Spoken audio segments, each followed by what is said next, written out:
my own NFT, and I am a below average artist.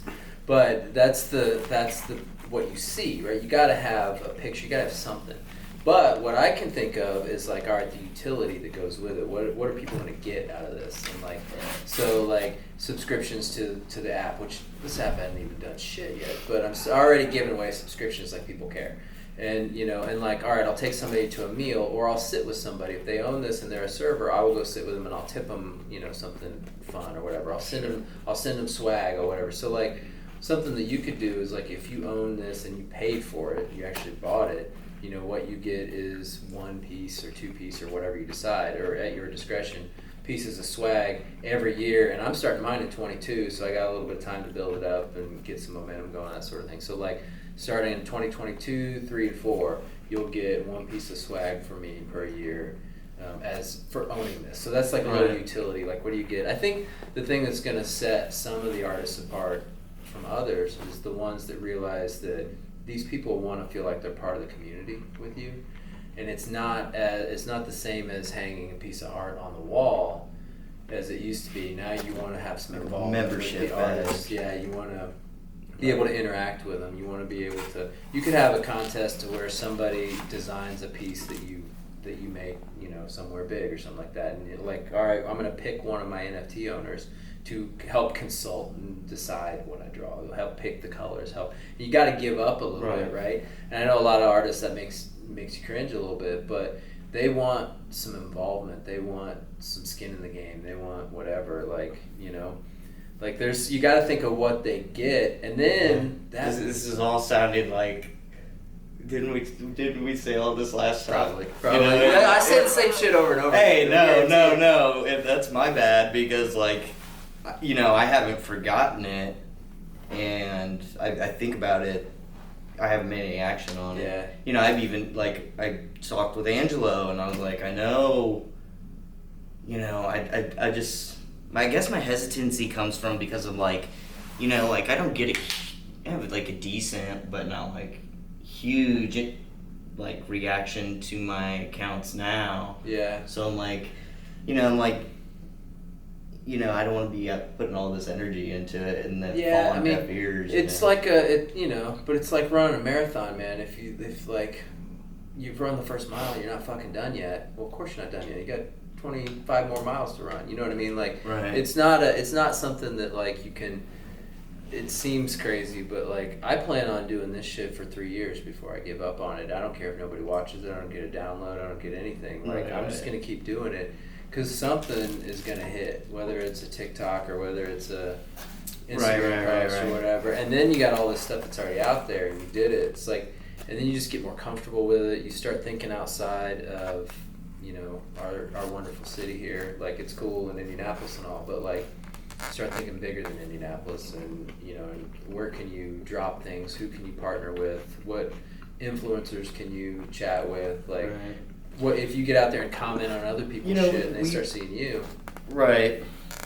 It's a fucking grind, dude. Every day you got to put in hours every day to the hustle. You know what I mean? I know, and that that brings me full circle to what I want to achieve. I don't think I can do it all. I can't put, I understand, like you said, the social media and stuff, that's a full time. It can be, for sure. You know what I mean? It's well shit, I gotta make things too, You gotta make things, you gotta. Right, and it's I don't know. It's I guess, you have to be willing to cut everything else out, but. Yeah, you do and you don't. Part of it too is I'm a big fan. I've started to do this, and it takes a minute for me to get over my being in front of the camera and that sort of thing. But I've just started documenting my day, just document it. What are you doing? And especially if you have your girl sit there and take 5 minutes of videoing you while you're painting something, and then she can walk away for an hour and come back and get 3 minutes of the progress and come back, and then you mix in the final thing. But if you document your day as an artist, then you're just being. You're not I think my struggle was what the fuck am I gonna say if I pick up this phone? They're like, oh, hey, I got an app now. You're like, what the fuck, you know? Right, It right. feels so, like, disingenuous and, like, you're just, I don't know, it feels fake, right? But what's not fake is me hustling around the city, me making plans, me talking to, you know, developers, me talking to tax people and finance people, me, you know, talking to my nephew Dakota who's killing it with all the editing stuff. Like, that's all real. And that's all part of it, you know? So, like, I got an extra phone, and I bought one of those little vent things in my car, and I stick this phone. Yeah, I've been thinking about it. So I'm on this one or whatever, and I'm videoing myself with the other one, and it feels weird as fuck for for the first 10 times you do it, but then you don't even notice, right? Right. And then you can edit on almost anything these days. Like, really, all you gotta do is find that one. And with all these things, we use TikTok and Instagram. It's like a 15-second clip is gold. Like, you just need 15 seconds of it, you know. Like, and it's hard, man. I get it, but like that's the route I'm going. And Dakota helps me because I'm doing the day job and I'm doing all this other stuff and I'm talking to the developers at night. But like, at the end of the day, it's kind of fun to sit there and put together a little video and like, don't over stress about making it perfect, which is probably hard for an artist. But like, for me, I'm like, if it sucks or if I look weird or the shirt's not right or, you know, I look like I got 6 chins, I just move on and like, I'm gonna throw it out there because I'd rather have 20 things out there than stress over one. Can't win if you don't play, right? That's right, man. What did I say the other day, man? I'm just all about getting at bats right now. I'm just trying to get as many at bats as I can. Swings and hacks, something I'm gonna hit. Right. But if you only get one at bat, you better make it amazing. Right. Or you can take 20 at bats and, you know, eventually you're gonna get a hit. Yeah, I mean that's what they say, Right? right? I mean, I guess eventually, right? But then like the biggest thing for me too is one of the things that kind of changed my course, I think back in the day, was I asked my dad if he ever had any regrets, and he was like, yeah, I definitely did. I had a couple opportunities to start this and do that and blah blah blah. And I was like, fuck, regret sounds like it sucks. And I think of our buddy Mark McCardle. To the day that dude dies, he's gonna go to his grave saying he's the guy that came up with those shorts that you can unzip and you know, unzip the bottom of the pants and you make shorts out of them. Yeah. That was his idea, right? And I'm like, Yeah. bro, you didn't make them. He's gonna say it forever, right? So like, I don't want any regrets when it comes to like, you don't want to be sitting there at 70 saying, you know, if I would have just made a few more TikToks, maybe it would have blown up. You never know. Like, you might as well do it. Fuck them. Yeah. Well, you know, the way you kind of mentioned, you know, it's like I'm ready. I'm like, sure, I'll do a TikTok, and like, I have an idea what it'll be, but it's like, it's got to be that, you know, I have to have like. Yeah. The lighting's got to be perfect. The video's got to be perfect. Well, yeah. I mean, I have to have a plan of how, you know, and that way I like feel like I will be able to manage a new thing if I like have a theme and a regimen that I can stick to, you know. I get that. I mean, I feel that. And I've noticed with some of the artists I follow on there, they kind of have a similar style to all their videos. And I think once they hit something they like, then they roll with it and they just keep. And I'm telling you, I know I told you this before, like some of them are just therapeutic, man. Like there's one dude, I don't know if he puts the camera on his wrist or straps it to the paint can or something, but he's doing these beautiful lines on a mural. Of course, he's just got a piece of plywood in his backyard that he's painted black. He's just hammering the same thing over and over again. But every time he does it, like I just sit there and watch every one, and you just see 20 lines out of the painting that he does, and then boom, you see the whole thing. You're like, fuck, that's awesome. Right. You know, and I'll watch those things for 30 minutes and not know what hit me. And one of the guys, I bought a couple pieces of a couple of his NFTs. Same kind of deal. He sets the camera up behind him and sort of does clips in like fast mode, right? So he may video the whole process of what he's doing for the day, but then speeds it up and makes a couple of clips and whatever, and just picks a song he likes and throws it out there. Or probably if he's smart, he's picking a trendy song of the moment that's getting extra likes. Yeah, see, I was thinking about just like taking pretty much, I guess portfolio. Yeah. They're by no means all professional pictures, but Doesn't matter. or probably most of them, if any of them. Anyway, but then just doing stills, starting at the very beginning, do a still, play a song with it. That's it. Next day, do a new still song. Yeah.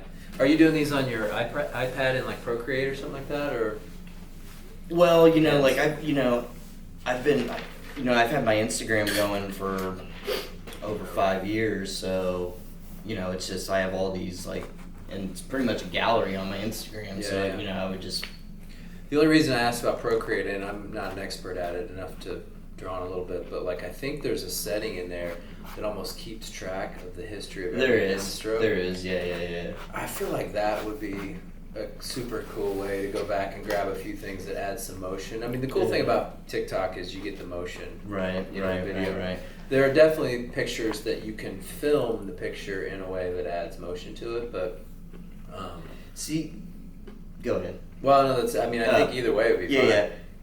So I was thinking, I want to get into After Effects and try putting motion into my NFTs, and that maybe would be. I think that's super. Because everything's stills right now. Tons. And it either that or it's kind of like, Giphy, pixely kind of. Yeah. Right. You know what I mean. But I think that's so great it doesn't idea. really seem like people are really grasp that an NFT can be so animated. You know what I mean? And I think that was the first and main piece of advice that I see. And I don't know, right? I'm just going off intuition and what I think is cool. But my buddy that I was telling you about, to see that wave perpetually crashing, and you could take it and put it on one of these TVs as a piece of art, and just see that motion constantly, moving art, I think is definitely a future that is right around the corner, and to be on the cusp of that, I think would be really cool. So even if it's something as subtle as the I don't know what you would call it, but the gleam of how your tulips can be kind of shiny in certain spots, and they almost have a gold or a chrome look, and having the gleam of it just move all the way around. Right. Just something as subtle as that would be right, or even for I've done some animated ones, and it was just it would stand still and then lower from the frame, Yeah. But I'd like it to be more than that. But on this piece, it'd be a static piece, maybe with just the background, and then this would come. Loop in, and then it would be the image, and then it'd restart, I think that's kind of awesome, thing. man. I had but too, adding, the little glimmers. Just a little something, yeah. If and however you can do it to start with. I mean, the more complex, the cooler, right? But right. We all gotta walk before we run. I had Dakota add in our little Sit With Me logo, the fork and knife, little shing, and they fly in. And I was like, dude, that is the coolest thing ever. And it's so little and lame, but just a little bit of motion. Yeah, changes it. Changes it a ton. Yeah, for sure. I don't know, man. I'm stoked about all this NFT stuff. I'm getting, like you said, I'm getting way into it, maybe too much, and I'm trying to be thoughtful about what I buy and what I, Have you burned NFTs? You mean created my own? No, burned, destroyed. No. Should I? No. Why would I do that? Well, in my instance, I have a double minted, So you've created some, which I've only dabbled in creating a couple. I haven't really Yeah, I'm getting ready to. I'm up to I don't know, probably 40. Nice, yeah. But so somehow there, sometimes there's those transactions, did it go through? Did it not go through? So that's happened when I've minted them before, and then you'll end up with two. I see. So you burn a couple of the extras. Well, I haven't done it yet. I'm trying to. Yeah. There's a process of sending them to a dead wallet that I've heard a lot about, but I haven't really. I'm trying to acquire too many of them right now to even more. Yeah, right. I do have. I'm getting to the point now that I have some. People are airdropping them to me now, just randomly, which is sort of bizarre. But I almost feel like some of them are just kind of junk, and I don't know. It's getting a little out of hand. So, I mean, I don't know. I'm going to hang on to them for a while, but at some point, I wonder, like, it's because it's kind of the cool thing is it's going to represent my portfolio of stuff that I've chosen that I like, and to have 10 or 12, like I got a bouncing pumpkin the other day, and it just reminds me of like I guess some of those CryptoPunks things do too, but like a 1980, GIF or image, stock photo kind of thing of a pumpkin, and it's just sitting there bouncing. I'm like, why do I have these? I don't understand what's going on. So maybe at some point, I get rid of those, because I think it'll be cool to have like my style represented in these things. Oh yeah, for sure. I mean, like, I wouldn't necessarily want a bunch of NFTs that I don't know. I'm gonna leave that. Yeah, I mean, it's cool, right? Yeah. That's fair. No, I get it. Yeah, I think it's cool though. So we'll see. I'm gonna continue. I have my mine that I'm gonna put out there, that I drew, which is pretty low quality, but I'm hoping that the utility will help it a little bit. But then I've got this gal who she kind of took the style that I created and made it art to some degree, and so she's going to help me crank out a ton of them. So my goal is to have a few thousand of them here pretty soon, and it'll be interesting to see how it goes. And I'm going to again try to go the utility route. I'm not an artist. This isn't, she's an artist, and they look cool. But the idea is that it represents the different people that might be servers or chefs or bartenders or customers, and kind of wrap it around some utility as it goes with the app. So that's the plan. Yeah. Like that Mishka I mentioned, they're about to drop like 10,000, I think. Crazy. And it's a membership card. Yeah. I think so that's kind of what you're talking about, right? Yeah. Right. Yeah, you'll get free, the subscriptions to the app will be free. Right. So if nothing else, depending on which side you use, it could be worth somewhere between $24 and $300, depending on, if you're a server using the monthly subscription fee, or if you're a customer just, checking out servers, locations and schedules and shit like that. So we'll see how it goes, man. I didn't know you were a server. Tell me about what'd you do? I got here. I mean, shit. I've been like a restaurant server. I've been a bartender. Nice. Around here? Yeah, I did. I worked at WB Pizza, which used to be on the corner of 62nd and Allisonville. No way.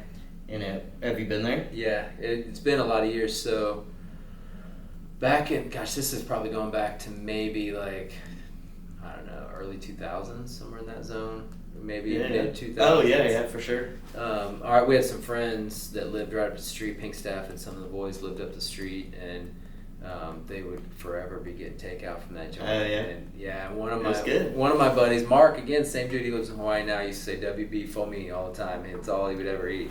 He gets in his one thing, and that's the only fucking thing he eats. It was WB for a while. Yeah, that was right around when I was working there. Was it really? That's hilarious, man. Because we were in there a ton. They would go. I still lived in Fishers, I guess, and I was in Connecticut for some of that time. But when I would come back, I'd definitely hang out in there with them. Yeah, I mean, I think I learned a lot working there, really, because it wasn't necessarily like as bustling as like a commercial restaurant, but it did get busy, and when it did, it was a lot of regulars who were very particular. Right. You know what I mean? So like, not only did you have to take on a lot, but then you also had to be like, remembering like their little intricacies. Right. And they were the type of people who would like be offended if you didn't. Did you notice it like I imagine you guys did a lot of takeout too, but did it correlate with your tips at all? Like the regulars, whether you remembered their shit, whether you didn't? Oh, sure. Yeah, like I think that's like the thing I'm trying to get at is like what level of salesperson do you have to be to manage a regular, to adapt what you're doing, to remember their shit, to focus on them and get the best tip you can? I mean, I think, one, you just have to be able to like understand abstract ideas, like wrap your head around that. In any kind of position, there's sub positions to it, and you can fill the different roles. You know, do you want to be like the server who sits back and gets all, does the bare minimum, or do you want to be the server who goes out and gets it, I love that, because one of the gals that we talked to not too long ago was talking about how she would try to read the table and adjust to whatever, if it was a bunch of old ladies, she's going to act a little different than if it's some high school kids or soccer moms or whatever it is. And you kind of got to tweak your style a little bit to... Yeah, me and my girlfriend, we call it grandma voice. Get on the phone with your grandma and you got this that voice, right? Yeah. So, I try to make it a point, especially when I was bartending, not to talk to people different based on, if they're a woman, if they're old, their ethnicity, anything like that, you know what I mean? Be aware enough that, if you talk to everybody in a, respectful kind of mature way. That's a good point. Then you don't have to put on baby grandma voice. I like you talk to grandma like an adult. There is a crisp $100 bill in grandma's pocket, and I am gonna do whatever she wants me to do to get that $100 out of her. Yeah. I don't. That's the interesting part about it is does that type of a focus work better for you for the long term, because you're authentic, you're doing your thing, it is what it is. Because I look at me as a sales dude, I've been a sales dude for a while now, and the way I talk to maybe the super high level white collar crime partner at the biggest law firm here in town might be a little bit different than how I talk to the paralegal that just wants to go out and have a few beers with me afterwards. Sure. You know what I mean? So some of it is do you adjust your pitch a little bit? Well, but then that would be more directly your vernacular than necessarily the tone. You're probably too young to know who Eddie Haskell is. Are you from Leave It to Beaver? That's a way. I know the name, but Leave It to Beaver is before me. Yeah, so Leave It to Beaver was this old ass show, and Eddie Haskell was this dirtball, but he would always be super proper and clean and crisp around Ward and Mrs. Cleaver. And I always remember Eddie Haskell because I could be sitting here F-bombing left and right, and then the particular person strolls in. Right. But I'm more talking about changing. Not your values, not your right, and just the way you're talking to them, talking to grandma like she's a baby, right? You know what I mean? You can still not change the flux of your voice and stuff. I get that. And still, be kind or professional or whatever it needs to be. Yeah, you know what I mean? I get that. I like it. Now I think too, bartenders tend to be able to. I'm interested in your opinion on this too. You can chime in anytime. You don't have to sit there. I mean, he is the looks of the duo here. He's the beautiful one. Sure. But do bartenders have sometimes I feel like bartenders have this aura about them where they're super busy and they don't really have a whole lot of time to fuck with anybody, and they're not really getting to know people quite as much when things are a little bit busy. Maybe if it slows down and you're the only one sitting there. But I feel like bartenders are kind of above that a little bit. I don't know. I think it depends on how you handle high stress situations, and I think that's what helped me be, I considered myself a great bartender. Right. Because even if it was super slammed, I could still hold it together. And still talk, get drink orders without being too pissed off and angry. You can interact a little bit. Right. Yeah. You know what I mean? I've just seen a lot. Maybe it's just me. I've seen a fair bit of that. I think it all depends. I mean, sure. There are people who talk too much, and you just have to be hey, man. Yeah, I got shit to do here. Right. Right.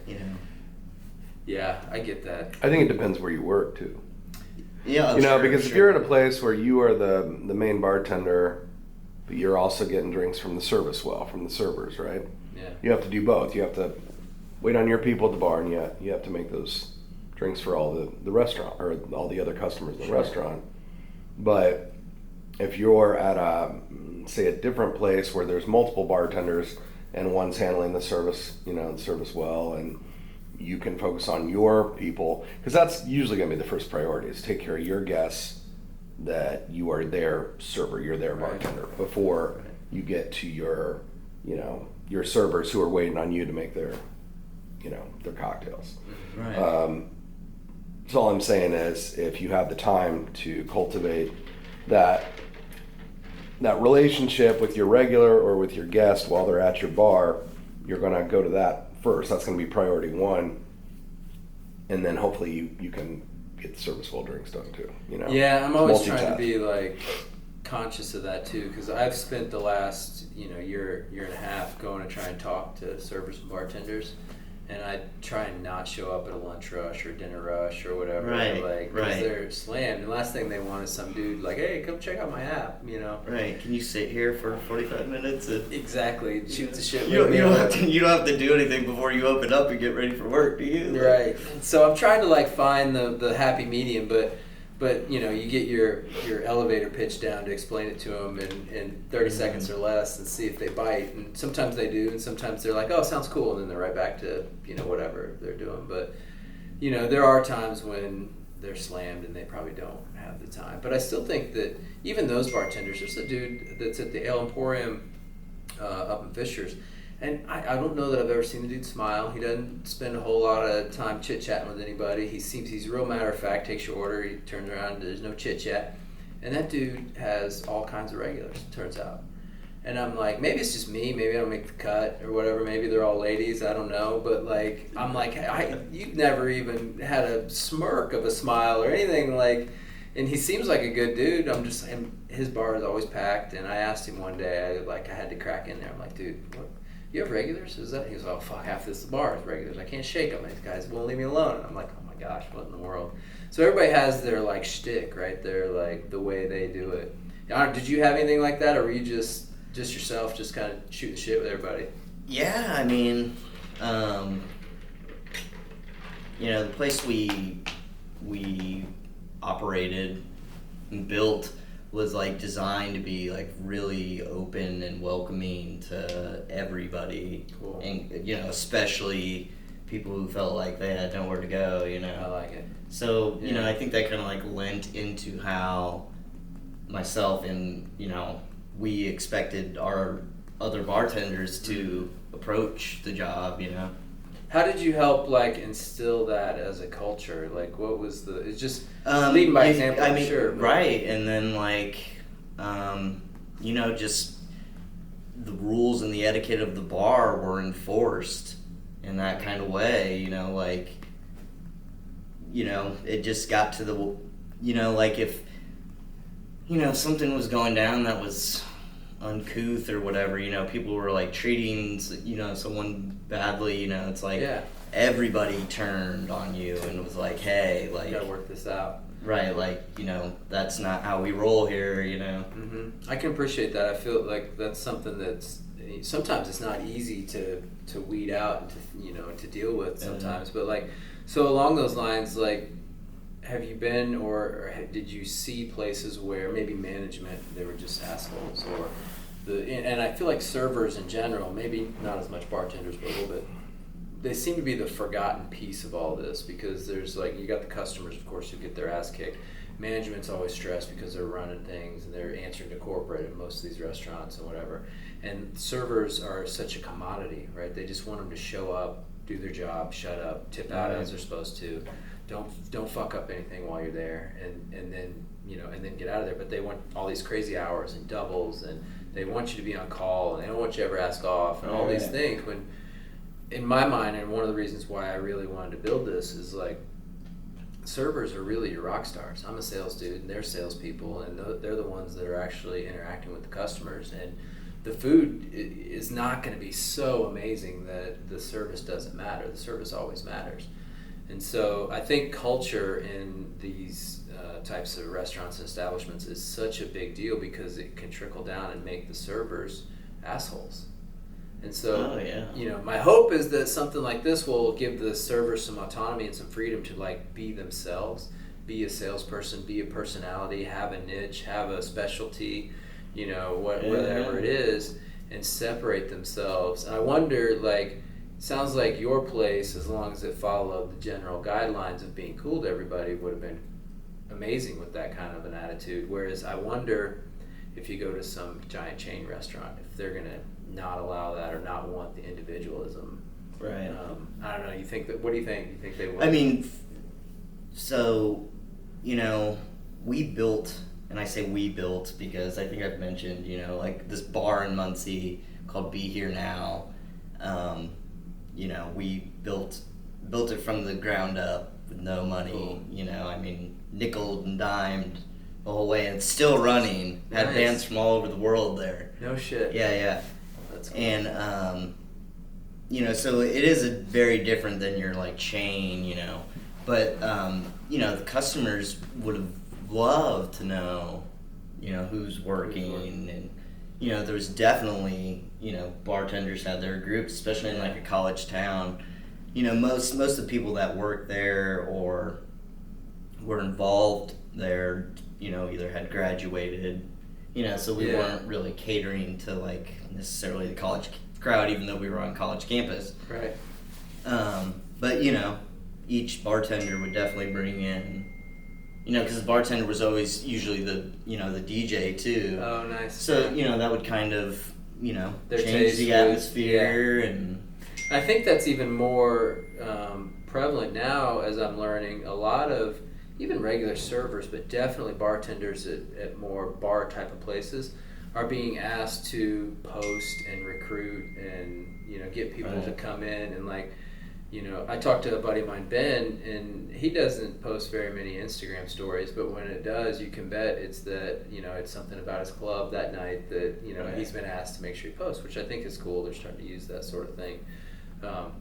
So, you know, having these groups that you can message and post and send things to in one shot, whether it's the, you know, the Tuesday night crowd that likes when the bartender's the DJ, or it's a Friday night thing, or a lunchtime crowd, or whatever it is.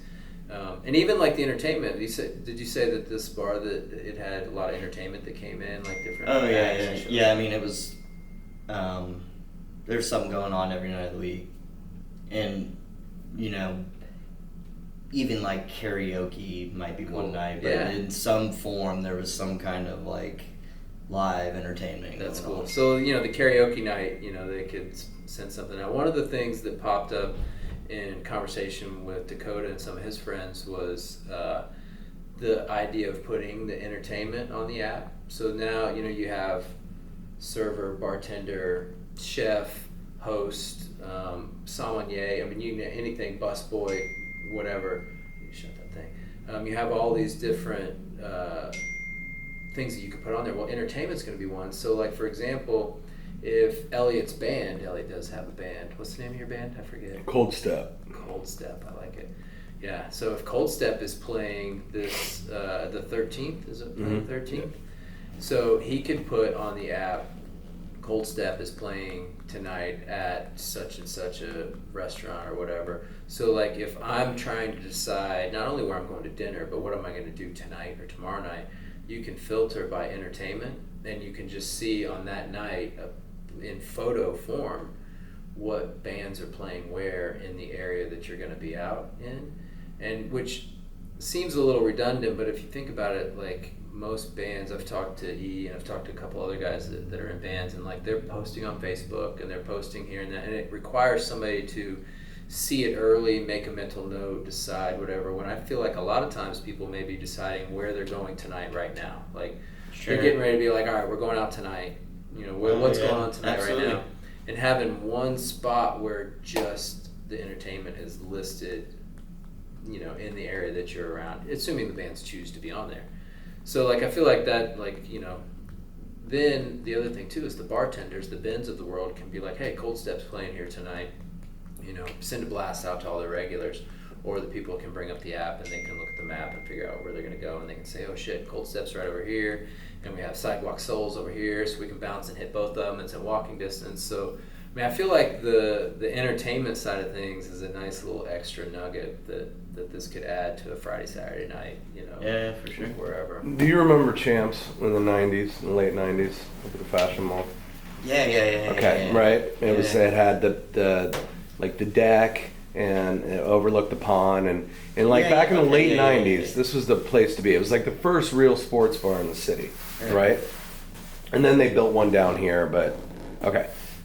But people, you ever heard of Dave and Ray, that local band around here? Okay. Well, it's a guy and a girl, and they're not, I don't even think they're a couple, but they're pretty good. And he plays guitar and she sings, and they've usually got like a drum track looping. People would pack that place just to see Dave and Ray play on Wednesdays, and on Thursdays was karaoke, where the winner would get like $200. And it's amazing how much more business the restaurant would bring in when Dave and Ray were playing versus somebody not quite as well known, right? But if I'm, on the customer side, if I can only go out Thursday night or Saturday night, and either way is a toss-up, I don't care, but I really like Dave and Ray, I'm going to go on Saturday because they're playing on Saturday, and I can see that in advance. Right now, there's only one shitty-ass website in this city that you can go to find out, like, what is going on today, right? There's Do 317, which is not what I'm talking about. That's different.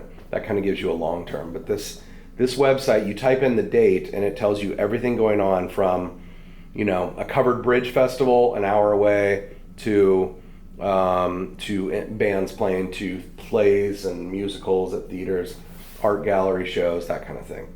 But I don't think it gets used much, and it doesn't look good. It's not a good Never site. even heard of it. Right. And so like I kind of echo what Jim's saying about having that option to put entertainment in there. Yeah, and especially how you mentioned, like, a lot of these people are posting on the day that they're working, you know what I mean? So by then it's too late. Right. Yeah, people have already decided. So have you ever seen it? Have I ever shown it? Oh, yeah, go for it. Have I ever shown it to you? Have you ever seen the app at all? Like just the logos and So I'll throw it up there. Like, so there's two sides to it. I want feel free to, like, if something sucks or you think it should work differently or whatever. Like, I'm open to all kinds of criticism. There's nothing sacred. It's the only way I learn, right? So this is all the fake stuff. All these are pretty much fake accounts. Like, he's got an account, and a couple other people, but. There's two sides. There's the server side, where I can explain in a minute, but that's essentially where if you got a shift coming, you put your shift out there and you can message your customers and that sort of thing. But what a customer would see is something like this when you first log in, which is the map, and it'll show you the servers that are working around you right now. So I just searched up in Fishers just because some of these are a little more complete. And the idea is, like, if we were going to go out to dinner in Fishers tonight, we could see who's working. So we got my buddy E working up at Anthony's Chop House. We'll see. E doesn't have any posts yet. He needs to do a better job of getting shit together. He's been slacking. Then we got Fallon. She's a bartender, and you can see, since I've paid, you can see all the future schedules. If you haven't paid, you only get to see the schedule for today. So you can see all the future schedules. Fallon hasn't put any pictures on her profile either, so we'll get on her about that. Then if you got a stack of where there's 4 in an area, you can zoom in, or you get these little cards that pop up.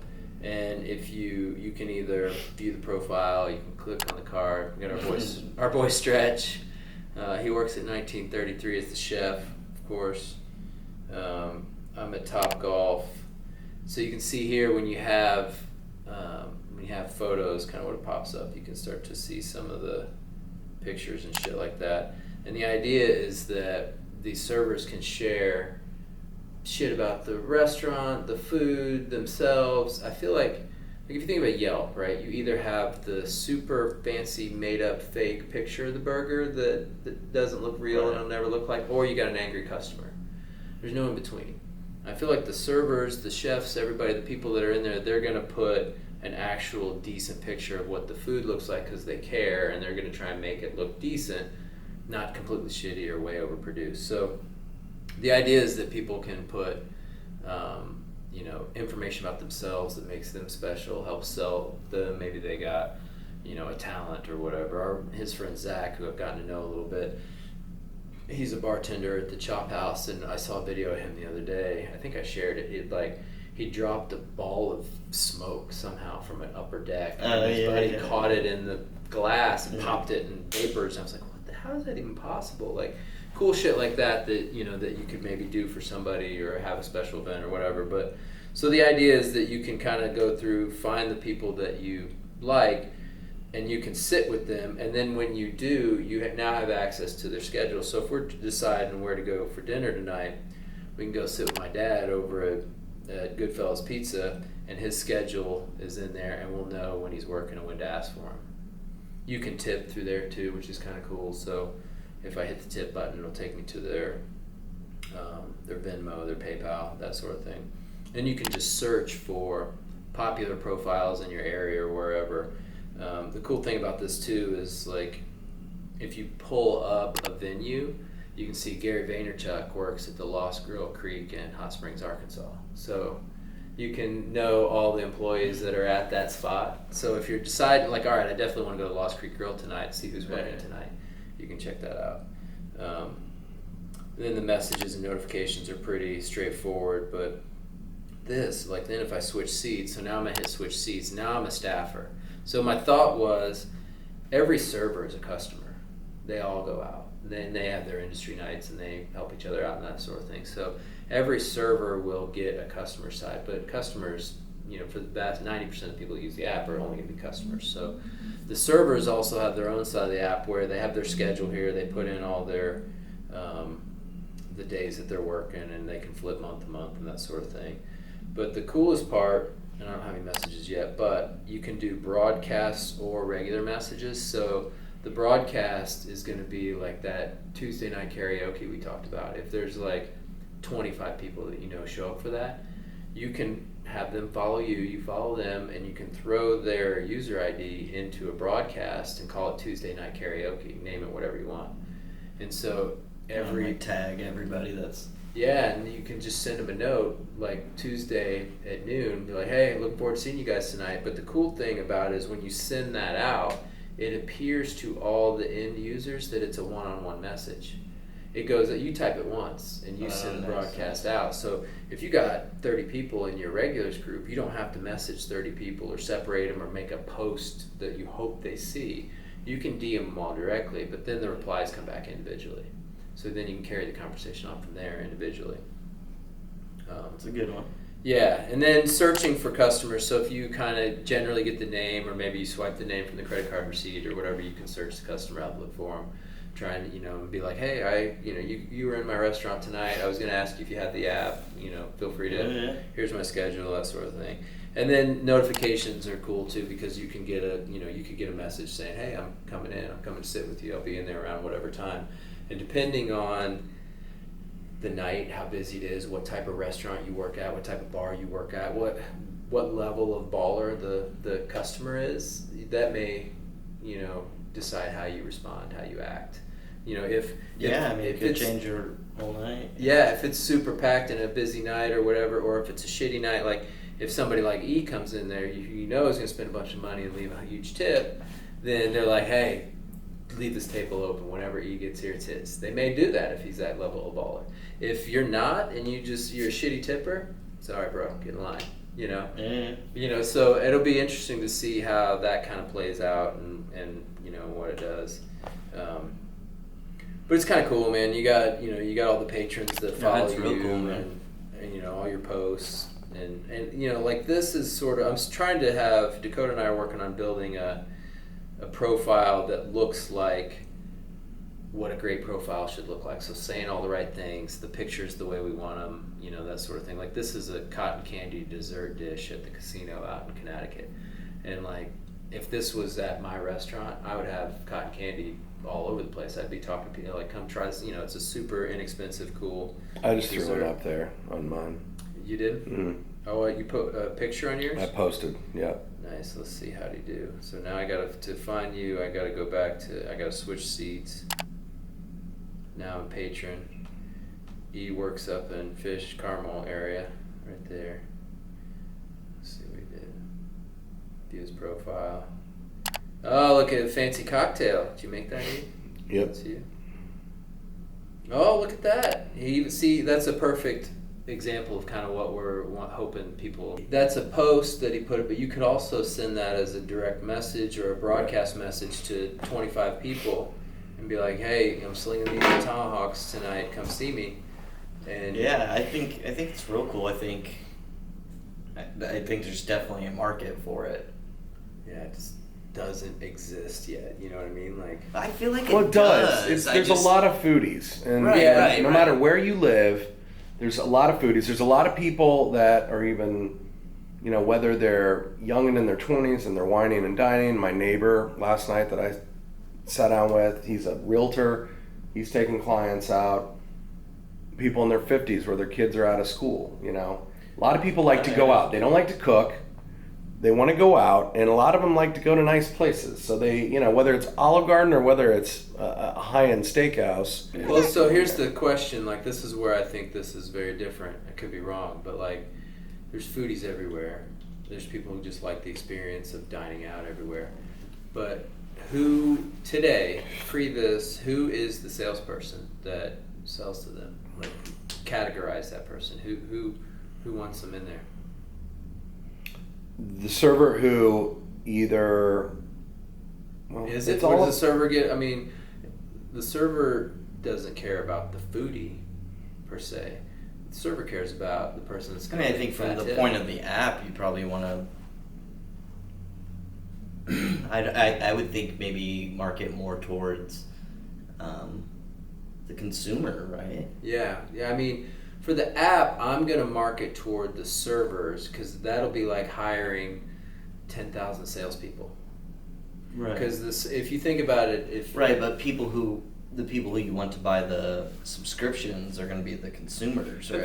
But the servers are gonna sell that. I'm hopeful. Like, for example, if I come and sit down with you guys, and and you say, all right, thanks for coming in. Thanks for great time. Remember my schedule. I'm in here Tuesday, Wednesday, Thursday. Like, a lot of times that's what they say to pre all this.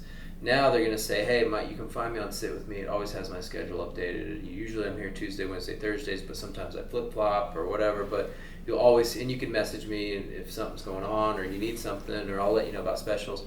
Like, all of a sudden there's something around it. And like, I think my thought is that like making a server a salesperson, and they get rewarded, right?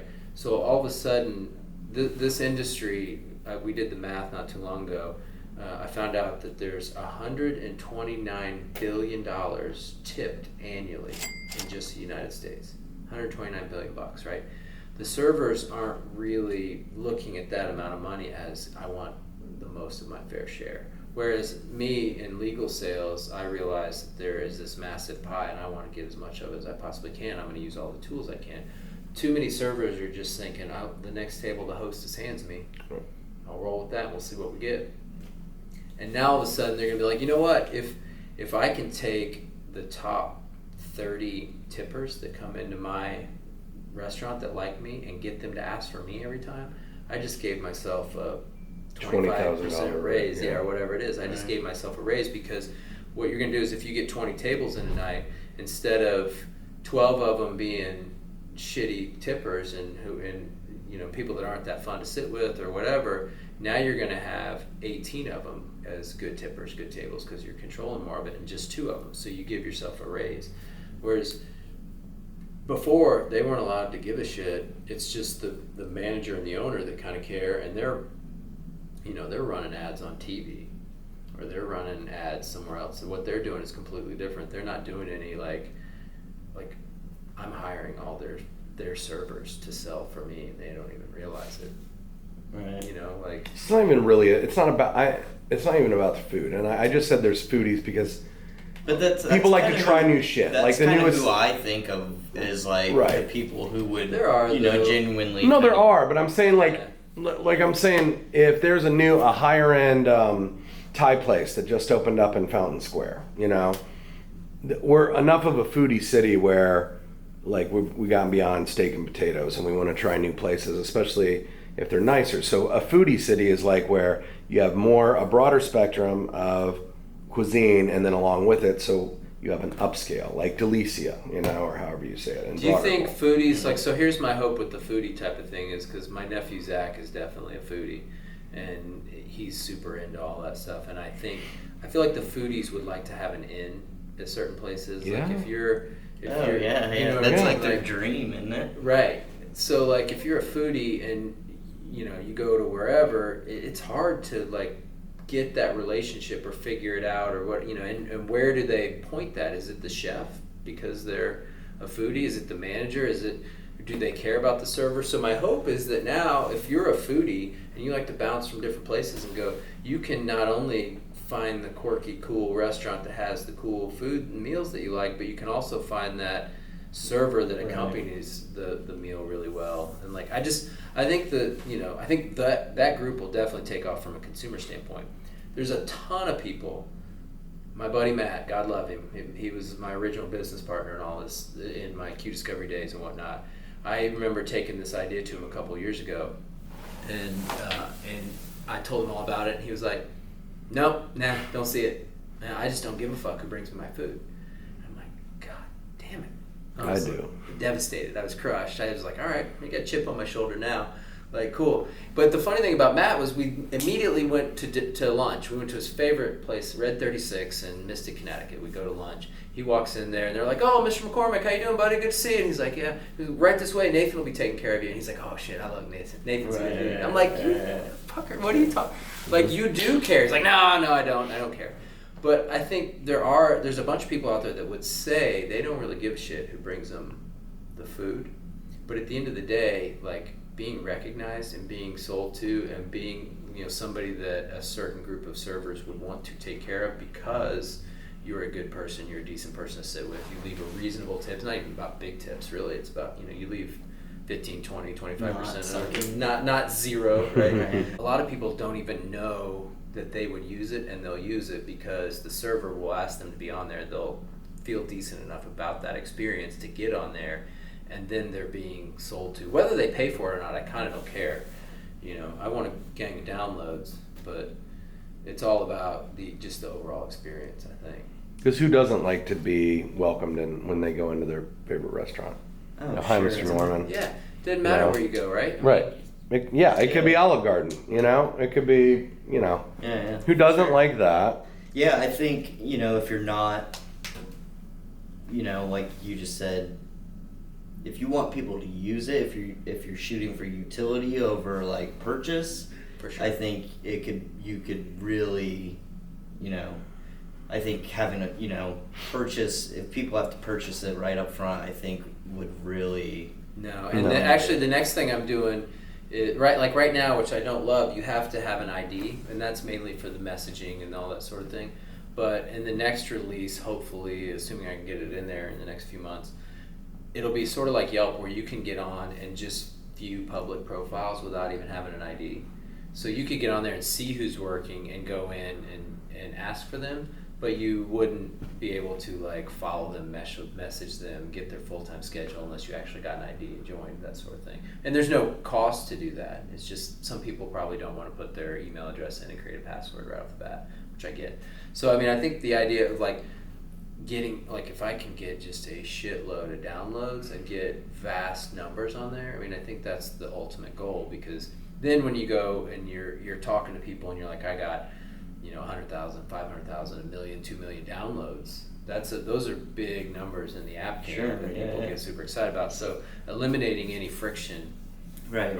getting people to put it on their phone and then they can receive advertising maybe. If they're not gonna use it, might as well hit them with ads or something. Right. But I don't know. We'll see. Yeah, I mean, I think. Yeah, I mean, it has to be. It's hard to get. Like for people with. Like trying to give NFTs away. Right. Even to people who have, friends of mine who have crypto wallets. I'm like, Are you serious? I'm like, all you have to do is set up this free profile. Mm-hmm. Send me that address. Mm-hmm. And I'll give you free artwork. And that is still like. They won't do it. Well, They no wanna one, do no one it. has time for it. They It's want to like- do it, but then they sit there and they don't do any research. They don't try and figure it out at all. That if it's not just immediately easy. I've had this conversation with one of my buddies over and over again. I mean, he keeps saying he wants to get in there, and I'm like, so how much time have you put into looking into it? Well, I was like, you could say you want to get muscles, but unless you show up at the fucking gym, dude, you're not gonna get any muscles. Yeah, I know. It's like me being like, man, why isn't anybody seeing me on the internet? Yeah, that's right. What are you doing about it? Yeah, because you post shit. That's I've been why. thinking about it quite a bit. Yeah, thinking about posting shit doesn't make it happen. Man, that's crazy. Well, dude, I saw it. Oh, God. Go good. You're good. It was just this quip about how, like, the new meta thing is gonna, like, transform moments into, like, a kind of currency, like the amount of, like, moments you acquire. Jesus. And, like, mint in this, like, metaverse, like... So heady. Right, well, yeah, it was weird. And then how that was kind of gonna lead to AI, eventually learning how to deal with humans until it's smarter than humans. Oh, believe me, man. I'll send you the post, yeah. but I don't even... Our like... It's weird. Great grandkids are fucked. The computers are going to take over, and they're going to dominate by then. But that's not something I got to worry about today, I guess. But it's coming. No. Gotta worry about the floods and the fires today. Yeah, exactly. Yeah, the computers that'll be their problem for their generation, is the computers taking over. Hey, it's like they say it all in the news. It's just, if you catch it in the right context, like McDonald's is about to take out the drive-through workers, and it's all going to be automated. Without a doubt. I mean, it's coming. There's. I mean, in my opinion, there's a reason why you can get something tomorrow from Amazon, but you can't go find it up the street at the store. Like, there's a reason. And in those Amazon warehouses, the amount of machines that are flying around those things on their own without any real supervision. There's these things that are 8-foot tall shelves that are flying around like a fucking highway, the size of 5 football fields, with just product all over it. So you hit order, and these machines start scurrying about, and flies up to a person that just does this and sets it on a belt. That's it. And like, you think about what that used to be just a handful of years ago. All the people that had to be involved to do all that, and all the time it took, and everything else. And it's not a coincidence that you can get shit on Amazon tomorrow, but you can't go to a Toys R Us anymore. Right. Yeah. I mean, it's... I remember, like, catalogs, you know what I mean, where you had to, like... Yeah. My kids see one of those these days, and they're like, oh, where are all these glorious toys? Like, look at all this stuff. And I'm like, I know. You used to be able to actually go see and touch those things and walk around a place and, like, right. Put your hands on them, but not anymore, man. You can't do that shit. That's why all our art and our collectibles and all our things it's gonna be in these, But I think in some ways, I'm not trying to fight the grain, but I think it kind of sucks because, like, I've got a kid who loves to go to the actual, like, toy stores don't exist anymore. Now he's too old for toys, but you know what I mean? Oh, sure, yeah. He actually asked me to take him out a week before Christmas just so he can walk around the mall and see the stuff and, feel the stuff, or it's like people who prefer an actual book. Oh, that's me. I was just going to say that. A written book instead of reading it on your phone. Like, there is that demand. It's just unfortunate that there's no toy stores left. You got to go to online, or you got to go to Target in the toy section, or, I know everything's moving that way, but there are those people that still miss books, still miss a piece of art on the wall, still miss an actual store to go into and pick up and feel the inventory. You can miss it, but you just can't boycott the... No, right, and yeah, I can't do that because that's not going to do any good. Like, it's coming. But I'm just saying there is still a demand for that in some capacity. Right. So if it's a small toy store on Mass Ave, there's a lot of people that might go in there because they want to take their kids in there before Christmas so they can look around. And it's kind of like they kind of like engineer their own like demand, as everything goes digital. That's gonna, the people who are gonna hold on to those like old art kind of techniques and stuff, then that's gonna be a demand because everything else is gonna be digital. It's true. I mean? It's whereas like now the high tech is desirable. Right. It's bizarre. I took Cam into some little tiny toy store up in Noblesville, and it was cool and sad all at the same time because, it's so hard to find a toy store these days. And I found one little one called Moonshine, Noblesville, I think it's called, or maybe Moonshot. But they, it wasn't a whole lot bigger than this office, to be honest with you. It was this tiny little space, and they had maybe one of everything or two. Not much inventory. I was looking for something for a writer's birthday, and I was like, "This will do. It's something. I can put my hands on it right now. We'll take it and roll." But it was a little sad. I felt bad for these people that this is their thing, and you got to compete with. No, they don't have the exact one with the finger that goes like this instead of like that. I'll just go Amazon, ping pong, done, ordered, there tomorrow. Some machine starts moving somewhere, gets it. Yeah, that's the tough thing about Amazon. And I'm guilty. I love it. We have gifts come, or not gifts, boxes coming multiple times a week. But somebody said to me, there's no way you'll ever bring Amazon down unless literally everybody that used it just quit buying online, and that's not going to happen. Right. No, it's started and spread that it's. Those things are gonna go away, man. It's over. They're taking over. It's sad. But then, it's all vicious cycle. For art supplies and stuff.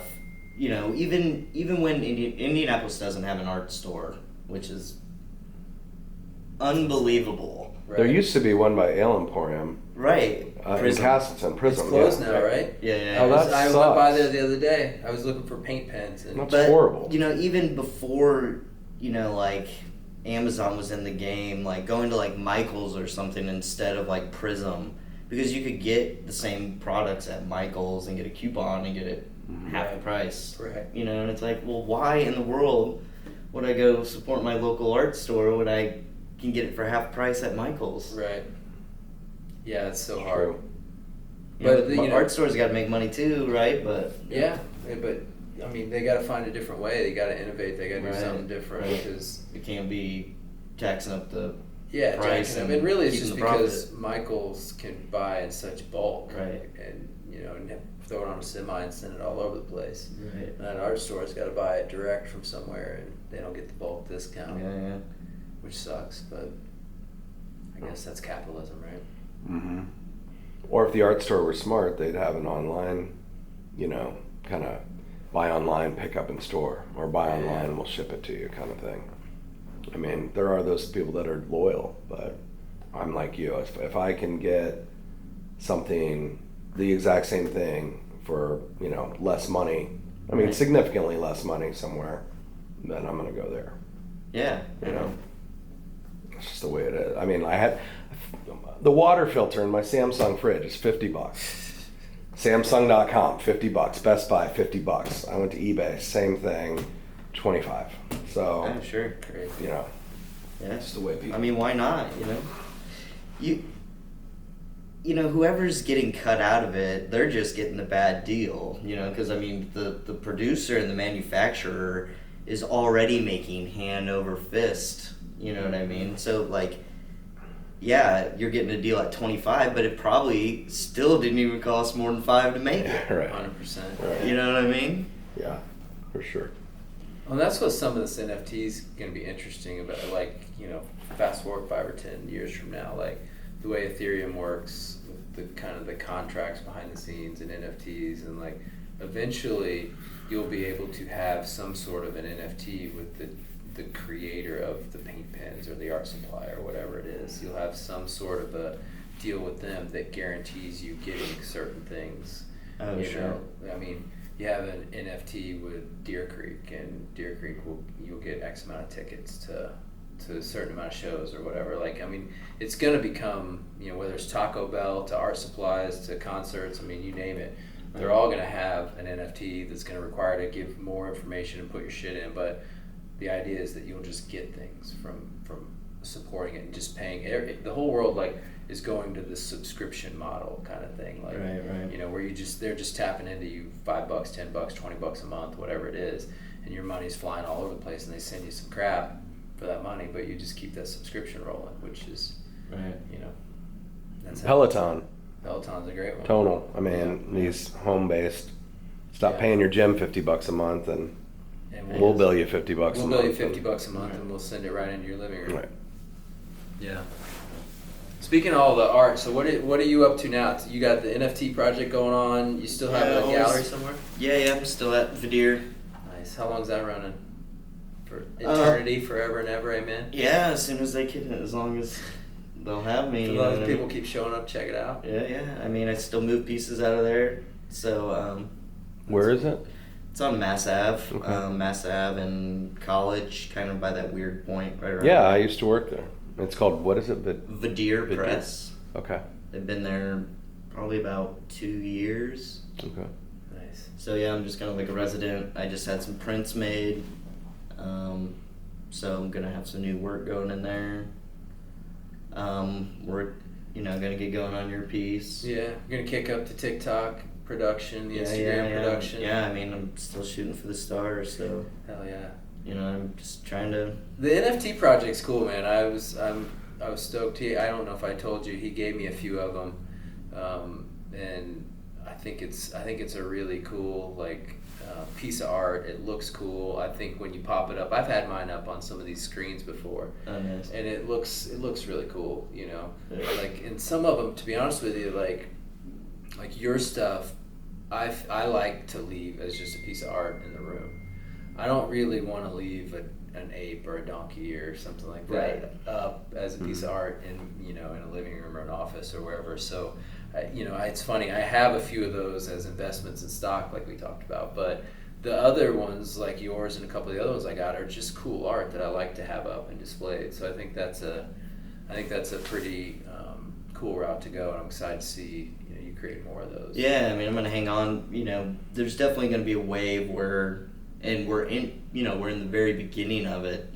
People are flooding it with all these images. Yeah. And like you said, you don't necessarily want that bouncing pumpkin, Right.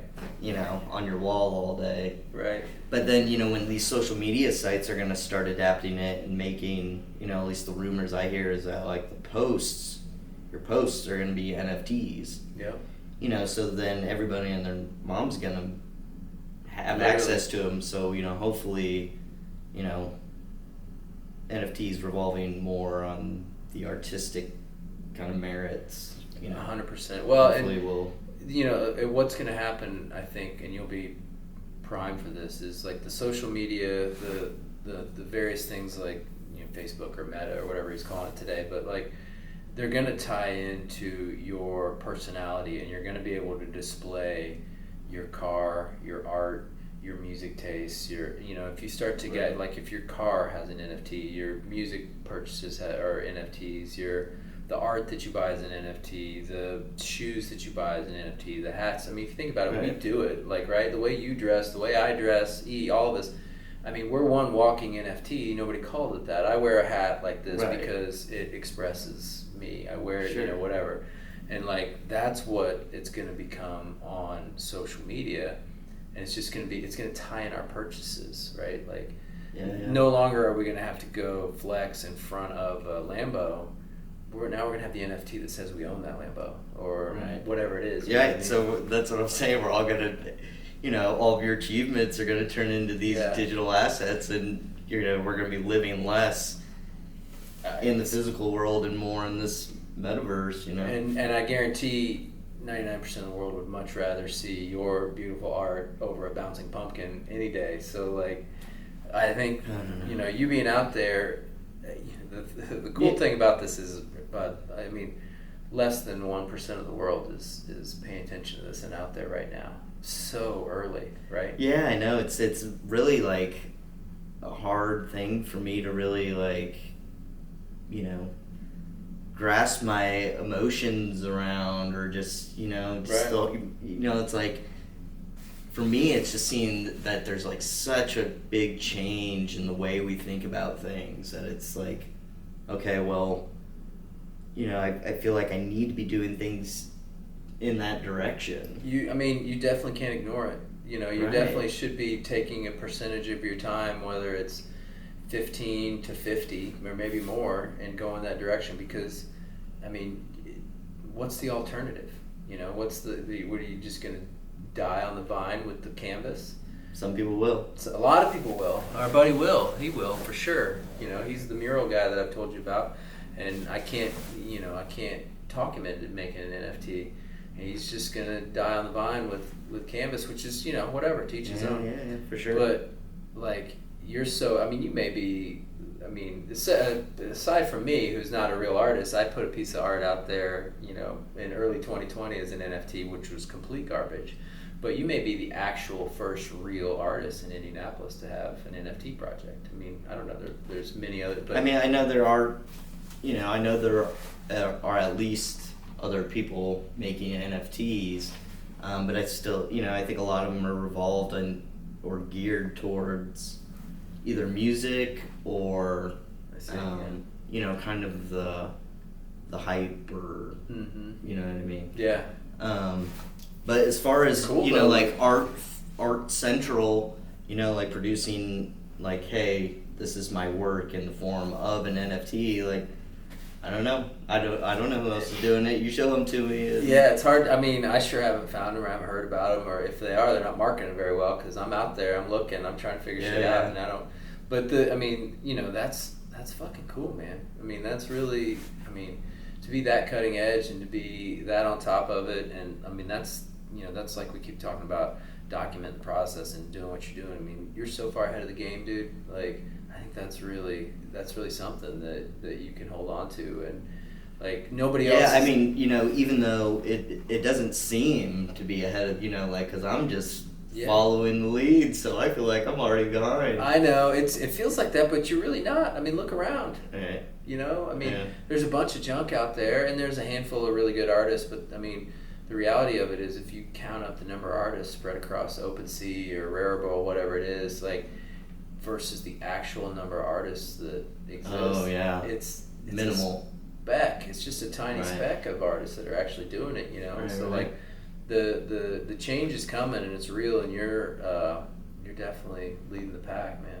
It's pretty cool. Appreciate it. Yeah, dude. I'm stoked to see how trying, it goes, man. Like, I feel like I can talk to you, pretty openly, but yeah, man, of course. it's just, it's exhausting, just kind of like. Yeah, man. I think the key is up like with it all, man. It's just like you just got to be patient with yourself, man. Like it's so hard to, like, I feel the same way about developing code for an app. Like I can imagine. So like, what the fuck? What are we talking about? How are we doing? Right. And you just got to be patient and take it day by day and learn. Give yourself some grace every now and again when you need a day off and not think about it. But like, I think the cool thing that I see in you that's similar to me is like, I'm really passionate about this. I think it's really fun, and it makes this not feel like a job. Makes it feel it's really fun. I enjoy doing it every day. I enjoy learning. I enjoy trying to figure this shit out and crashing and burning and the failures that come with it. And like, it's just my job is becoming a super fun job, so it doesn't feel like a job, right? So just cramming as much knowledge in as you can and learning as much as you can and not being afraid to fail. And there's nobody that's going to explode, super quickly without putting in some time, putting in some effort, and that sort of thing. Right. So, man, you're on the road, right? That's half the battle. Try to acquire those at bats. That's right, man. That's all we need is a whole gang at bats. Hey, man, I think we're gonna, me and this guy that I'm kind of working with in the NFT space, release an article here soon. So that's kind of cool. That's awesome. Yeah, kind of one of those, like, I don't even really know how they work. Kind of like PR article, professionally published. That's cool. Right yeah, up, those are fun, man. And then you got to take that and just hammer it on social media. Well, and it's, shit he's another guy who knows, he does that kind of thing, Cool. So I love it, man. Can't win if you don't play. That's right, man. It's like all he needs me to do is make something for him to write about, or me, something to give him, and it's like, okay, well, I'll make something. That's what I'm trying to get him to do. I want him to write some stuff for me. He's oh yeah, I can write, but he's got a million other things going on, but I will. Yeah. I was just looking at your video print. That's a cool thing. I've never seen that. Oh yeah, the Infinite Object. Yeah, that was neat. I was just looking at that on your page. That's cool. So have you seen it? That could be here. Look at it. That could be an NFT, couldn't it? Absolutely. Look. So Oh yeah, I've seen this. I was working with these guys on this project called Groovecoin, and I was waiting to make that an NFT until something had come up with Groovecoin, and then I was going to use it for a Groovecoin like attachment. You know, you buy the NFT, you get that. Right. That's a cool idea, because I mean. So that's an actual like digital piece that moves in real life. Yeah, they call them digital prints. Cool. And you know Do they you can plug it in. Is it battery powered? Or? Both. Okay. You know, they want it to be like a kind of permanent thing in your home. Yeah, that you right. Plug in. Yeah. You know, but you can make like, you can edition them like you would paper prints. You know, like Yeah. hey, I made 5 copies of them. You know. Could you find a way to make that print work on other TVs, or does it have to go with that? Yeah, it's just like an MP4. Yeah, cool. You know. I love it. Yeah, that's so it's got to be kind of tricky to like, you have this whole like portfolio of art, and you so much, yeah. And so picking and choosing when to release, what to release, how quickly to release. I mean, like especially with like making NFTs. You know, like if I wanted to, I could easily make 100 different NFTs like today. Right. You know. But you got to see what pops, what. Right, and you know, like I don't post all that shit on Instagram, so like why would I make it this like forever? You know, I want to be a little more, you know, choosy. Yeah. You know, I feel like my Rarible page, I feel like it's even kind of all over the place, you know. I think that's all right though. I could be wrong, but like I like the idea of throwing a bunch of different stuff out there to see what sticks and see what people, you know, like you got to let the market decide a little bit, right. You know. Well, yeah, and I mean when I was doing the Rarible stuff, I mean that would, you know, my first NFT, it was pretty, I'd have to look at the date, but it was pretty early on, you know. Yeah. So like, you know, there wasn't anybody to ask. Yeah. You know, because the only people I saw that were doing it were, you know, the people I consider professional artists. You know, people who make things and like, you can guarantee they're gonna sell. You know, getting like thousands upon thousands of likes. You know. That's one of the areas where I think that organic reach of a TikTok type of thing or a LinkedIn type of thing, because, you know, what all the responses come from when people watch it all the way through and share it and that sort of thing. So if you find a way to aesthetically show the process of what you're making, the ones that hit are a great indicator as to what the market will like, what the people will like, right. And what, you know, then, you know, that's exactly what this dude, I think his name's Jack Warhol maybe, or something like that, or Jack Winthrop maybe, I'll have to look it up, but I saw him on TikTok and I just liked the style of what he did. And, you know, it was just him with the camera over his shoulder, and he was painting, some of it slow motion, some of it fast, and then he showed the picture at the end, and that was it. And he went from 500 or so followers when I first saw him to like 30,000 followers just a few weeks later, and then boom, I noticed he had an NFT, and I was like, I gotta have it. Nice. And I got one, you know, and then I got 2, and I don't know how many he sold now, but I got a couple of them thinking I like the idea that this kid is willing to use TikTok to blow up. I like the idea that he's willing to get out there and post every piece of media that he does. And so even if, you know, you can sit and debate whether the art's great or it's not, it's art, it's all in the eye of the beholder, right? But at the end of the day, I like the fact that he's willing to use all these tools in TikTok to blow up and use the, you know, LinkedIn and use the Instagram and you know, he's got shit on everything, which gets you just more at bats. So like, my hope is I got in when he had, you know, however many few thousand followers. I started buying stuff then. He gets a couple of these to blow up. All of a sudden he gets 1 million followers. Now all of a sudden that NFT could be worth a whole lot more because he was on that grind every day of posting something every day of a piece of art, just documenting what he was already doing. He didn't have to be a fucking amazing creator with all these crazy video editing skills and perfect lighting. Right, but isn't it such like a precious thing to have? Like, it is. You know, like my Instagram account is by no means like anywhere near any tier of successful, other than like it's not completely a failure. Right. You know, I mean, I have like maybe 3,500 followers. That's awesome. And, you know, I get like probably average of 40 likes. You know.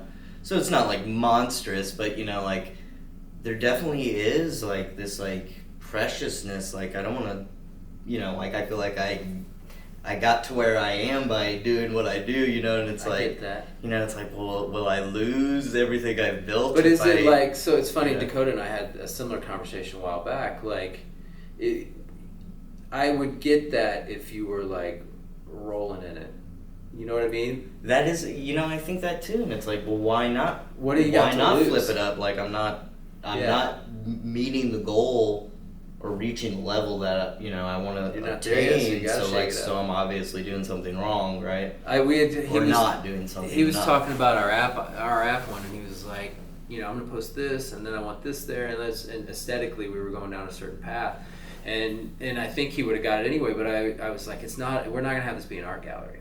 We're gonna throw everything at it. I'm gonna try this. I'm gonna try that.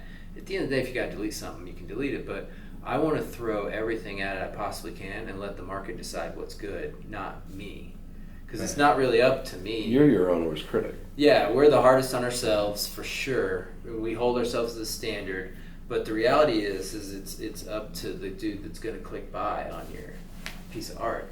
That's who decides. Yeah. And so, I mean, what if they like the rougher stuff? What if they like it a little, you know, more raw and less lit and whatever? right. But then, you know, like as an artist, so, you know, it's like, well, you know, to what extent are you making the art for yourself? And 100%. you know what I mean? Like, kind of what you were saying about, you know, using these apps to create success, but then, you know, there's also downfalls to getting pigeonholed, you know, into, you know, like things you might not really enjoy doing.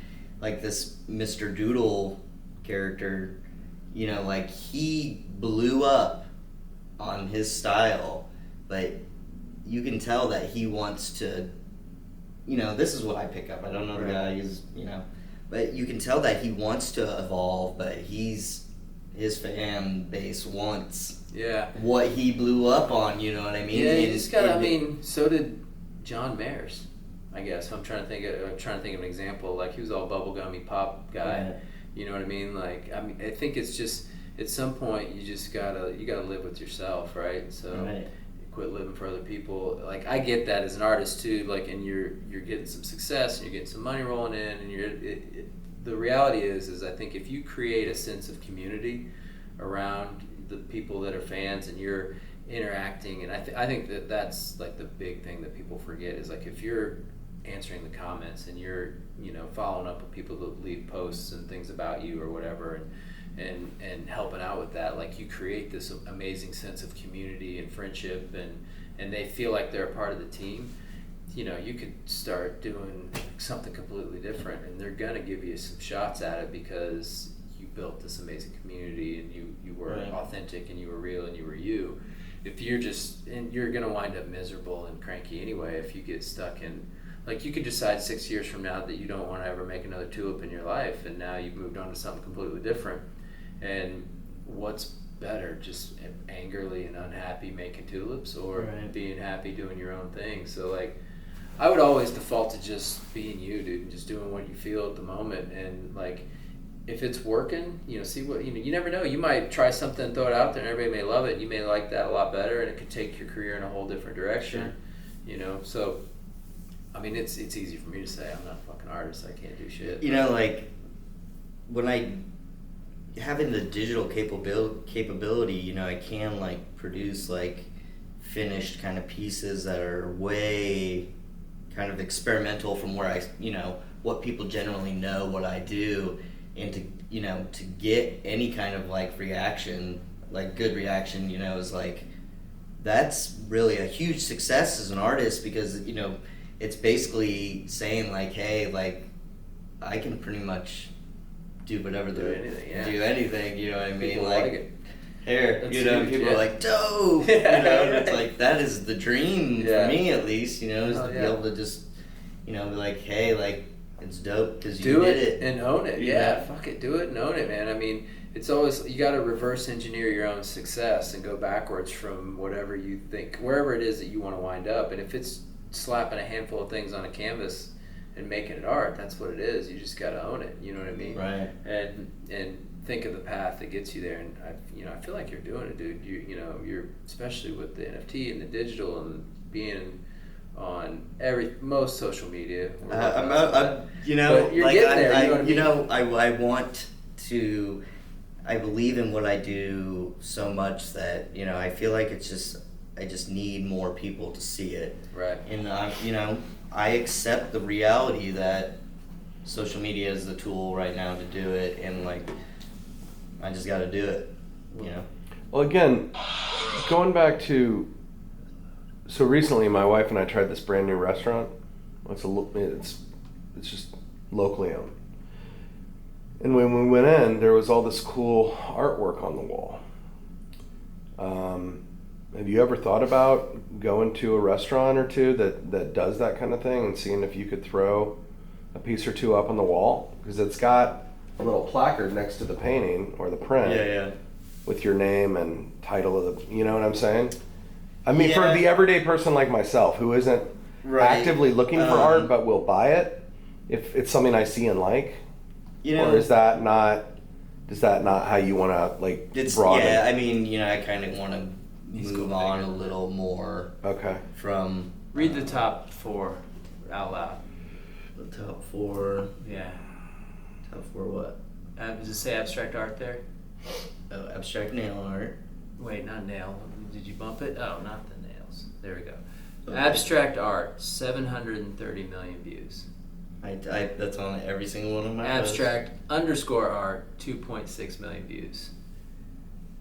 Abstract artist, 41.7 million views. Use that one. This is TikTok though. Oh. Those numbers aren't the same on Instagram. No, it's like 6 and. The insanity is, man, like these are the things that just blow the fuck up overnight. My son reeling a turtle out of a pond got 123,000 views, and had I been selling turtles or ponds or suns, I would have been amazing. But I wasn't selling any of that shit, right?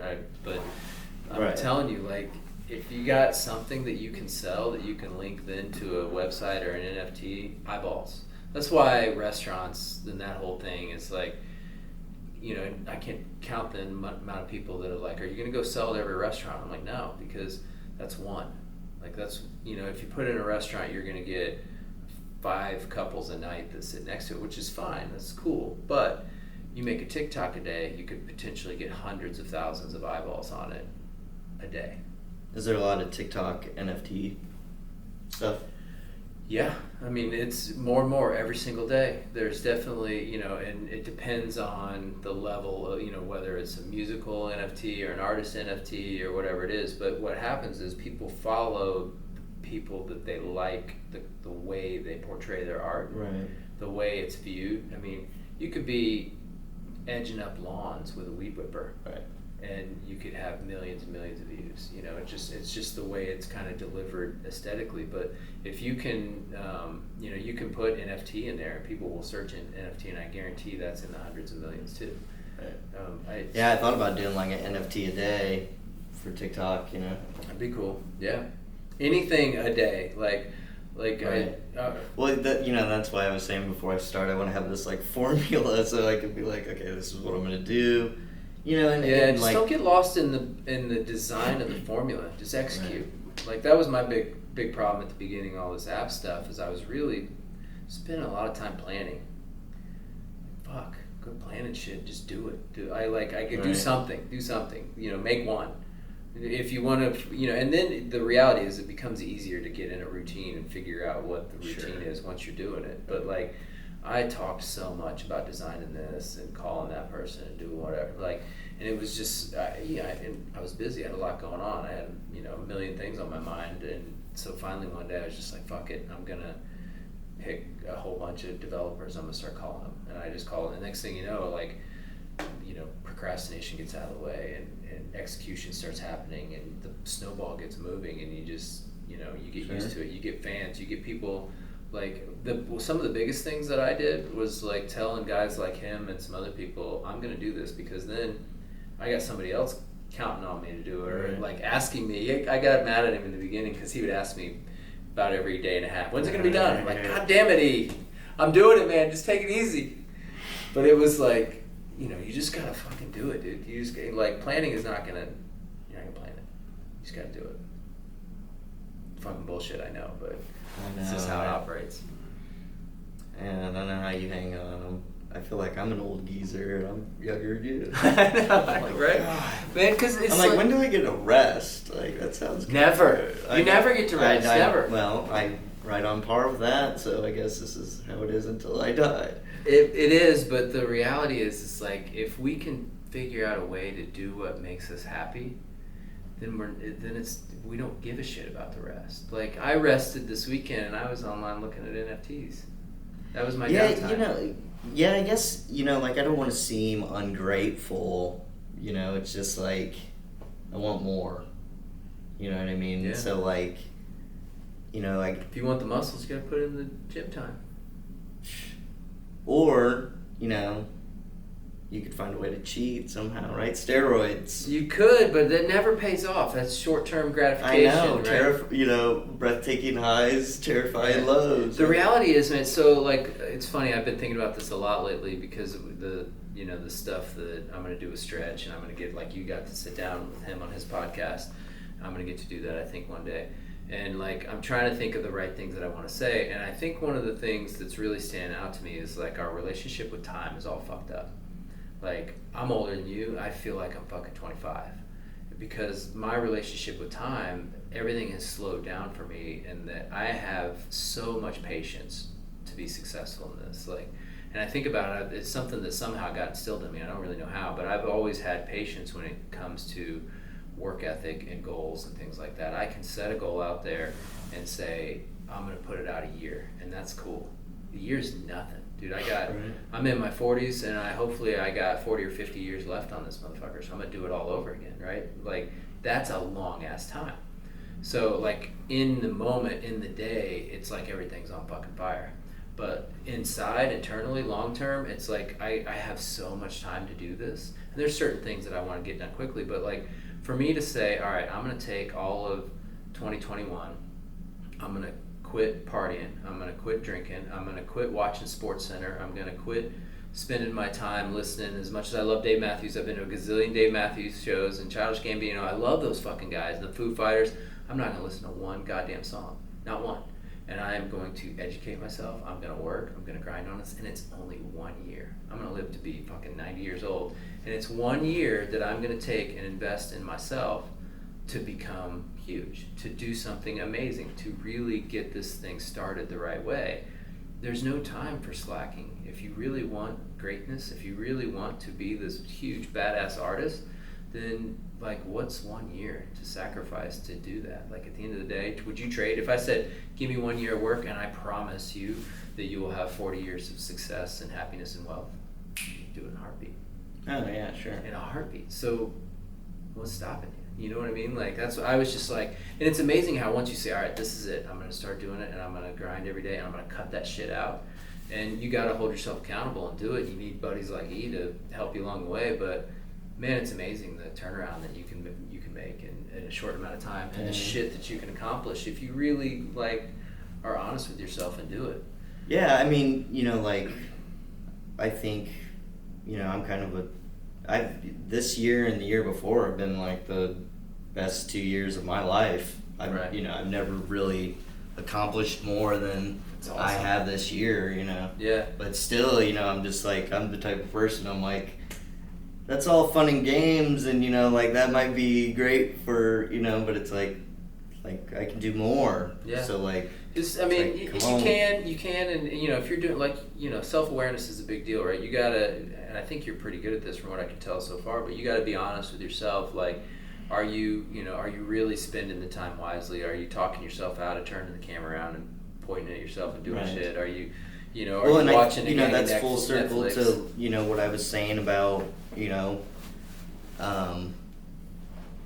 being able to understand the abstract thoughts of how there are different facets of everything, you know what I mean? And like, you know, being able to remove yourself and see yourself and, you know, be on. I think that's how I'm able to do, you know, I think that's what resonates with people in my art is that it is 100% genuine, you know, because I Sure. can like take a look back and be like, you know, like I get it.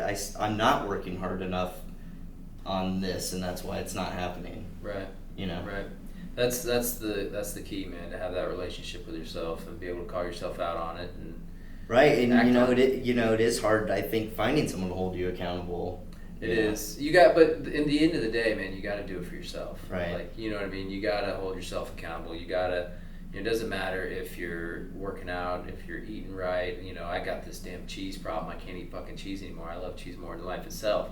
And I can't tell you how many times I wanted to cheat on that and eat it. And I was like, I can't do it anymore. Like, you gotta, there's nobody that knows you like you know yourself. I don't care if it's your mom, if it's your girlfriend, if it's your kids, if it's your whatever. Nobody really knows you because nobody can tell what's going on inside your head. So we're our own worst enemy because like we have the tactics to stop ourselves. We know what will make us procrastinate, and our mind can work against us on why I'm not going to go to the gym today. You know what I mean? Our mind does it. It's not going to be your girl that's talking you how to go to the gym. She wants to see you do great. You know what I mean? It's not going to be whatever. So like our heads do that to ourselves. So you just gotta you gotta be tougher than your mind and your procrastination and all that kind of shit. And just work it out. Like I don't know. I'm average at it half the time, but sometimes I do okay. And it's a if battle you're trying, you're above average. It's November 1st. Did you have any crypto in November 1st of 2020? No, I don't think so. And now, Maybe I don't bit. care, so I don't want an answer to the question, but if you took if you did a run report on your veritable assets just in your crypto in 365 days, Yeah. I'd say he went from here to here, right? Right, but the reality was, it's not even. I'm just giving an example. It's I crypto. studied. Right, you earned it. You worked for it because you didn't know anything about it a year ago, right? I started in January, February Right, 2020. I remember. Studying, learning, every day. And just again, delving that spare time in Yeah. one of the things that was. Cut out. I'm just saying, look at the gain in a year. Yeah. You know. Even on in another scale, they said even if you only lost a half a pound a week, they say average weight loss if you're putting in effort is 2 to 3 pounds.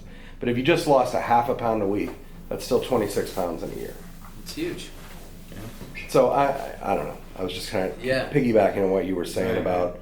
Sometimes it's the fear of the unknown, at least for me, about getting into new things, and sometimes you just got to get in it and just start playing around, Yeah, for Yeah. sure. And One of the take things I learned traction from my on buddy it. Matt, who I kind of shit on earlier, I love him to death. He's an awesome dude. But he has always told me, like, he likes to reinvent himself every couple of years, which is kind of funny because I think a lot of us get stuck in our ways and we have this persona, whether it's in person or social media or whatever it is, of like, this is kind of how I act, and people will say I changed, or people will say whatever.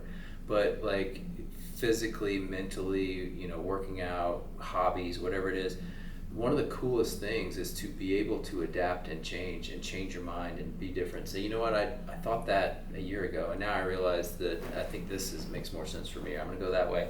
And being able to adapt is huge. And he does it on purpose. Every couple of years he tries to just completely reinvent himself, which I think is pretty amazing.